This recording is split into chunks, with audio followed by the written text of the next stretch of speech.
मेरो अस्थायी ठेगाना अर्थात् हालको बसाइ कोटपुर 11 बाँके आलोचनागर र म खासमा सुरुमा कम्प्युटर सिक्ने सिलसिलामा कक्षा अर्थात् 2084 को एसी परीक्षा दिएर आएको थिएँ। तर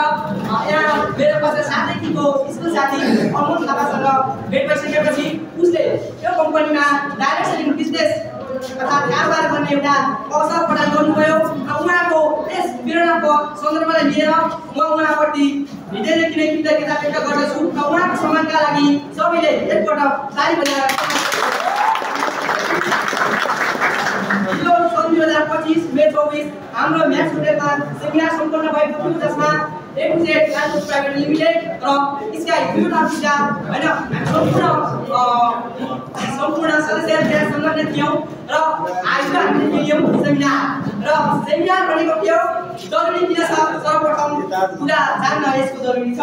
सेमिनार भनेको के हो त? सेमिनार भन्नाले कुनै पनि निश्चित विषयवस्तुबारे गहिरो एवं विश्लेषणात्मक ज्ञान उपलब्ध गराउने उद्देश्यले हैन अनुभवी व्यक्तिद्वारा आयोजना गरिएको एउटा औपचारिक कार्यक्रम हो। यहाँ धेरैजनाले सेमिनारको सन्दर्भमा भन्नुभयो, तर यहाँ आधी भन्दा बढी मान्छेहरू सेमिनार भनेको के हो त कि आवश्यक पर्छ त्यसका लागि यो भनाइबाट सबैजना अज्ञात हुनुहुन्छ। सेमिनार हिजोको सेमिनारले धेरैजनाको नेपालले त्यस्तो मान्छेलाई काम दिन्छ भने हाम्रो यो कम्पनीले राम्रो भन्ने कि नराम्रो भन्ने यो हाम्रो धेरै सोच दृष्टिकोणमा निर्भर हुन्छ। अहिले हाम्रो अशिक्षितका कारणले गर्दा ग्लोबल विलेज नेपालपट्टि विभिन्न दृष्टिकोणहरू पनि छन्। अशिक्षितले एउटा अशिक्षितले के भन्छ भने हुन त हो यहाँभन्दा पहिलेको कम्पनीले 16,000 नेपाली जनताको पैसा लुटेर भाग्यो, तर सबै मान्छे संसारमा एक किसिम हुन्छ भने त सक्दैन नि। टाइम चेन्ज भयो, मान्छेको सोच पनि परिवर्तन हुनुपर्छ, समय चेन्ज भयो र विश्वास पनि अकल पनि जानुपर्छ।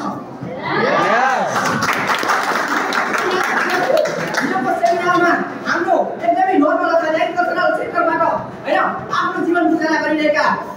अर्थात् पूर्वी झापाबाट सुनिल मगर सर र कैलाली अञ्चलबाट र कैलाली जिल्लाबाट मनोज चौधरी सर आउनु भएको थियो र सर्वप्रथम हामीले कसको भाषण सुनेका थियौँ? को हाम्रो स्पिकरको रूपमा हुनुहुन्थ्यो सुनिल सर र उहाँ दुबईको हैन वक्तव्यले मेरो एउटा सोच परिवर्तन गरिदियो। मपट्टि लागेको रक्त आगेको दाग मेटिदियो। त्यस कारणले गर्दा म उहाँहरू दुवैपट्टि दुवै स्पिकरपट्टि हृदयदेखि भावपूर्ण कृतज्ञता व्यक्त गर्दछु।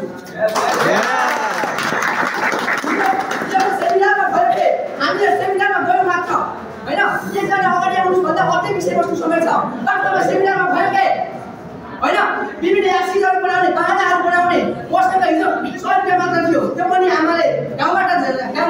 सहर आउने बेला म पहिलो पटक सहर आएको मान्छे हैन बाबु आमाको माया कहिले ट्युसन हुँदा पनि 100 रुपैयाँले काम चलाउनु भनेर मलाई 100 रुपैयाँ दिनुभएको थियो। म पनि कसरी जाउँ सेमिनार भनेको के हो? किनभने म यहाँभन्दा अगाडि एउटा पढिरहेको मान्छे हैन एसी दिएको मान्छे निरन्तर आफ्नो एसी स्टडीलाई म अगाडि बढाइरहेको थिएँ र अचानक म यसरी बाहिर संसारमा हुन त अहिले पनि घुम्दै हुन सकिरहेको छैन, तर हिजोको संस्थाले मेरो सोच परिवर्तन गरिदियो। अब यही डाइरेक्सन बिजनेस अर्थात् ग्लोबल विलेज नेपालमा आफ्नो बाँकी जीवन समर्पित गर्नुपर्छ भन्ने एउटा प्रतिबद्धता समेत हृदयले जगाइसकेको छु। नेपाल सुन्दर व्यक्ति पनि एकदिन सुनिल सर डायमन्ड लेभलमा पुग्नेछु भन्ने पनि एउटा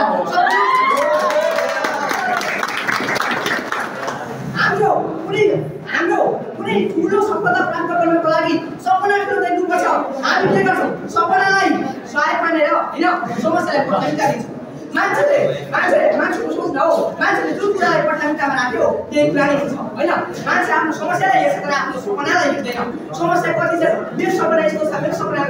समस्या त्यस्तो छ, तर उसलाई थाहा हुँदैन कि नेपालको अर्थात् विश्वका सबै मानिसले एक समस्याले छोएको हुन्छ भन्ने कुरा। त्यस कारणले गर्दा समस्या सबैको हुन्छ, तर त्यो समस्यासँग लडेर नै मान्छेले आफ्नो सपना पुरा गर्नुपर्छ। यदि हैन सङ्घर्ष बिनाको सपनाले मान्छेलाई हुन त सफलता प्राप्त होला, तर कहिले पनि सन्तुष्टि प्रदान गर्न सक्दैन। अनि एउटा हामी अब यहाँ प्रायः सो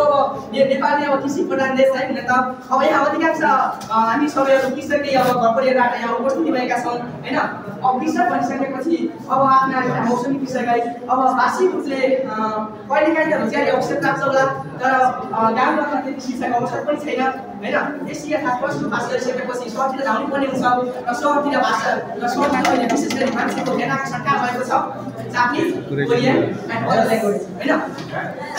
हुन त त्यहाँ जापान कोरियामा यहाँभन्दा अरू पैसा कमाइ होला होइन तर अहिलेको मान्छे के भन्छ भने 7 समुद्र पारि जान तयार छ अब यही गोलपुरमा आएर डाइरेक्ट सेलिङ बिजनेस गर्न तयार छ अहिलेको मान्छे त कस्तो सम्झ चाहन्छ भने मानव एउटा अध्यापनको लागि होइन कुनै एउटा घर परिवारको एकको छोरा छ होइन र कुनै घर परिवारको जेठो छोरा होला अब उसमा त्यही परिवारको दायित्व हुन्छ होइन परिवारले विश्वास गरेको हुन्छ अघि नै धेरैवटा सरले भनिसक्नु धेरैवटा म्याडमले भनिसक्नु होइन मान्छेको विश्वास नै ठुलो कुरा हो विश्वास नै ठुलो कुरा हो यदि मान्छे आफूप्रति आत्मनिष्ठा आफू विश्वास गर्छ भने संसारको कुनै पनि शक्तिले त्यो मान्छेलाई अगाडि बढ्नबाट कहिले रोक्न सक्दैन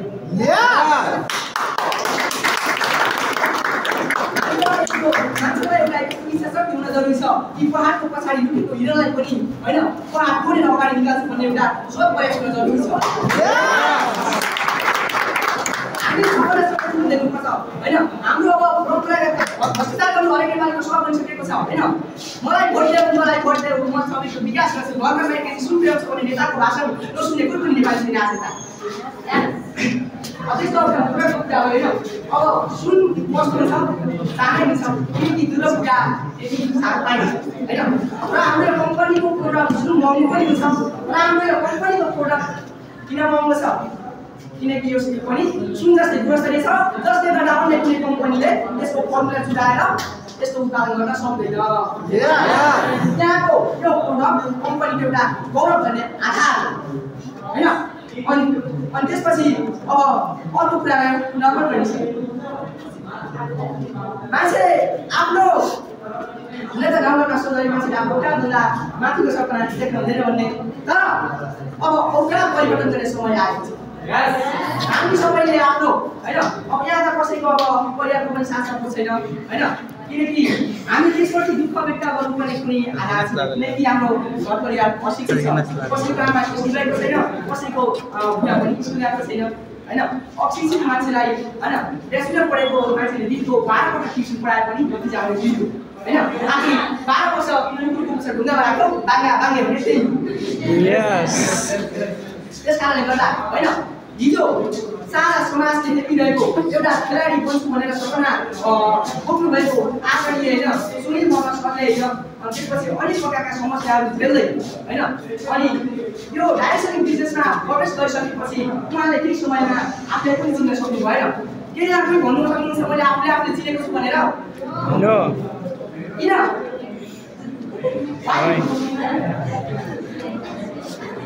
हो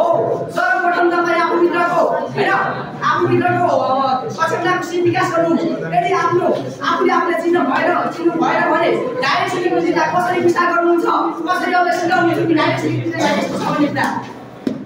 त्यस कारणले गर्दा सर्वप्रथम आफूले चिन्न जरुरी छ हजुरसँग यो कुरा याद आउनुहोस् कि म संसारको कुनै अत्यावश्यक मान्छेमध्ये म पनि एउटा एक हो भन्ने कुरामा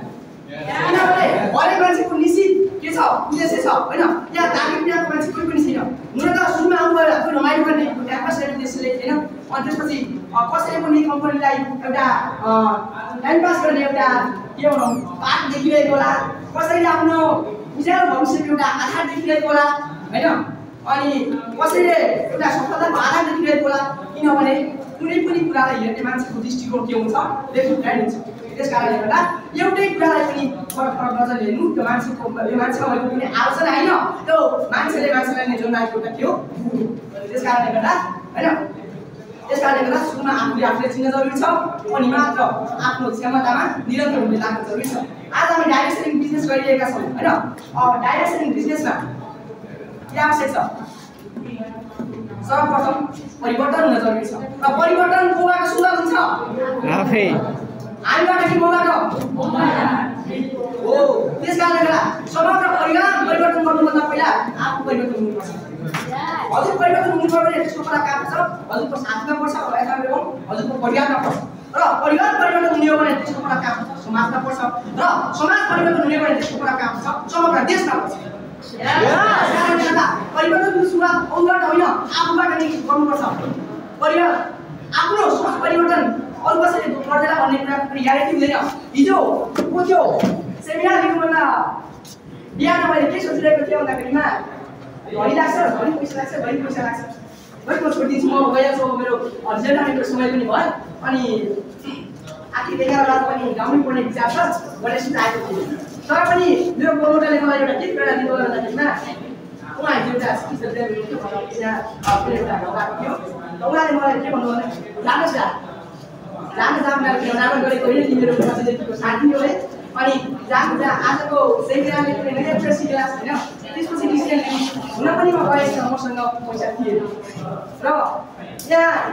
विश्वास गर्ने कुरा छ हिजोको सेमिनारले एउटा जीवनको मोड नै बदलिदियो होइन। यहाँमा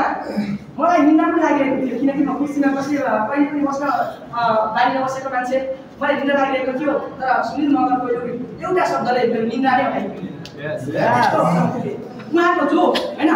अब श्रीमान उहाँले आफू भनिसक्नुभयो संसार के सोच्छ होइन त्यो सोचाउने वाला मान्छेसँग अवश्य थाहा छ। हजुरहरू सबैले सोच्नुभयो होला एउटा पछि आयो होइन के ठोक्यो भन्यो यो एउटा अगाडि भन्न नसके पनि सबैको मनमा उत्तर हुने जिज्ञासा थियो होइन र यो जिज्ञासा उत्तर हुनुपर्छ किनकि जिज्ञासा नै होइन प्रश्नको समाधानको आधार हुन्छ। यदि हामीले आज गल्ती गरेन भने सिक्ने कहिले पटक बग्छ होइन लड्छ मान्छे अनि एउटा बाबा 9 महिना आमाको घरमा बसिसकेपछि होइन भित्ते बसेर कति लड्छ यदि ऊ सिधै हिँड्यो भने कहिले नै लडला लडेर कसरी उठ्न सक्छ। त्यस कारणले गर्दा रिपिट गर्नुभएको दुईचोटि रिपिट भएको हजुरलाई सबैले थाहा हुन्छ होइन त्यो दुईचोटि रिपिट भयो तर हाम्रो घरमा हाम्रो दिमागमा कतिचोटि रिपिट भयो भने एउटा डिपेन्ड गर्छ। हामी त के गर्थ्यौँ कति बेला प्रमोसन सिद्धिएला होइन हामी एउटा प्रमोसन ल्याउने त्यसलाई तर हामीले त्यो थाहा भएन कि हाम्रो जीवनको गाइडिङ गर्ने हाम्रो लक्ष्य प्राप्त गर्ने एउटा मन्त्र हो भन्ने कुरा चाहिँ हामीले बिर्सिसक्यौँ। त्यस कारणले गर्दा उहाँहरूको कुरालाई निहाल्न जरुरी छ होइन। हिजो एउटा नाङ्गो चप्पलमा हिँडेर छाता कहाँ चढ्नु कसरी भयो त्यो बुझ्न जरुरी छ। आफ्नो गाउँघरमा आफ्नो बुवा आमाले कहिलेकै भोगिरहेको दुःखलाई समेटेर अरूको सङ्घर्ष आफ्नो काँधमा बोकेर हिँड्ने जरुरी छ र डाइरेक्ट सेलिङ बिजनेस कुनै एउटैले गर्ने बेला नभएर कुनै सामूहिक रूपमा होइन हातमा हात र काँधमा काँध जोडेर अगाडि बढ्नुपर्छ। के हजुर यसको लागि रेडी हुनुहुन्छ? त्यस कारणले गर्दा होइन म यहाँको कमिटीप्रति धन्यवाद व्यक्त गर्छु किनभने यत्रो समय हजुरहरूले मेरो भनाइ सुनिदिनुभयो। यति मलाई यहाँ भन्ने मौका दिएको भए म काहीँ पनि भन्न सक्ने थिइनँ होइन। हजुरलाई लागिरहेको होला कि 8 गते दिनुभएको एउटा बुझ्छे र म बुझ्छै हो होइन तर यत्रोको अगाडि एउटा कन्फिडेन्सको साथ होइन कसरी बोलिरहेको छ मलाई लागिरहेको होला होइन किनकि ममा के छ आत्मविश्वास सेल्फ कन्फिडेन्स बढी छ। हजुरहरूमा पनि सेल्फ कन्फिडेन्स बढी गर्न पर्यो र हजुरमा बढी पनि छ त्यसलाई म उजागर गर्नु पर्यो। कुनै पनि कार्य गर्ने क्षमता सबै व्यक्तिमा समान हुन्छ तर यस्तो के भने कुनै व्यक्तिले आफ्नो सोचलाई राम्रो कार्यका लागि प्रयोग गर्छ र कुनै व्यक्तिले आफ्नो सोचलाई राम्रो कार्यका लागि प्रयोग गर्छ। राम्रो काम गर्ने मान्छेको जीवन हित हुन्छ र नराम्रो काम गर्ने मान्छेको के हुन्छ जीवन डाउन डाउन अप डाउन भ्याकु त जति पनि आफ्नो गन्तव्यमा पुग्न सक्दैन किन होइन। अनि त्यसपछि अनि एउटा हजुरलाई सानो प्रश्न सोध्छु है एउटा राजाले के भनेछ आफ्नो मन्त्रीलाई मलाई 1 केजी भ्याकु त चाहियो भनेछ 1 केजी भ्याकु त अनि त्यो मन्त्रीले एउटा के घोषणा गर्छ भन्दाखेरि जसले 1 केजी भ्याकु त ल्याउँछ